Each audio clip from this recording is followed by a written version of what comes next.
আওয়ামী লীগকে নিষিদ্ধ করার বিষয়টি একটি জটিল এবং বহুমুখী প্রক্রিয়া। আওয়ামী লীগ বাংলাদেশের সবচেয়ে বড় এবং পুরনো দলগুলোর মধ্যে একটি, যা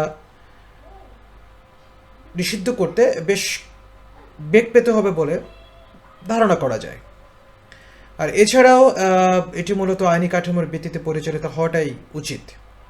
সরকার যদি এই সিদ্ধান্ত নেয়, তবে কয়েকটি পথ অনুসরণ করা যেতে পারে, যার মধ্যে প্রথমটি হলো বিচারিক প্রক্রিয়ার মাধ্যমে নিষিদ্ধকরণ। যদি সরকার আদালতে আওয়ামী লীগের বিরুদ্ধে অভিযোগ গঠন করে এবং স্বাভাবিকভাবে অনেকগুলো অভিযোগ দায়ের করা হয়েছে এবং দলটির বিরুদ্ধে রাষ্ট্রবিরোধী, মানবাধিকার লঙ্ঘন বা গণহত্যার অভিযোগগুলো প্রমাণিত হয়, তবে আদালতের রায়ে দলটি নিষিদ্ধ হতে পারে। বিশেষ করে যদি 5ই আগস্টের গণঅভ্যুত্থানের পর সংঘটিত সহিংসতা, দুর্নীতি ও ক্ষমতার অপব্যবহারের দায় আওয়ামী লীগের উপর বর্তানো হয়, তবে সেটি দল নিষিদ্ধ করার ভিত্তি হিসেবে ব্যবহার করা যেতে পারে।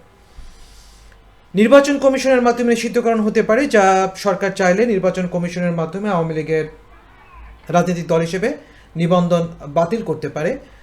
যদি নির্বাচন কমিশন মনে করে দলটি গণতন্ত্র বিরোধী কার্যক্রমে জড়িত, সহিংসতায় উস্কানি দিয়েছে কিংবা অবৈধ অর্থায়নের মাধ্যমে রাজনৈতিক কর্মকাণ্ড পরিচালনা করেছে, তবে নিবন্ধন বাতিল করা হতে পারে।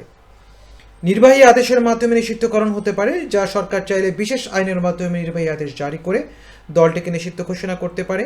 বর্তমানে বিদ্যমান কিছু আইন, যেমন সন্ত্রাস দমন আইন বা বিশেষ ক্ষমতা আইন ব্যবহার করে সরকার দলটির কার্যক্রম স্থগিত করতে পারে। সংসদীয় সিদ্ধান্ত, এটা অন্তর্বর্তীকালীন সরকারের জন্য সম্ভব নয় যদিও, তারপরেও অন্তর্বর্তী সরকার বা ভবিষ্যতে নির্বাচিত পার্লামেন্ট যদি আওয়ামী লীগকে নিষিদ্ধ করার জন্য আইন পাশ করে, তবে সেটিও একটি কার্যকর পথ হতে পারে, কিন্তু সেটি অনেক পরের একটি ব্যাপার।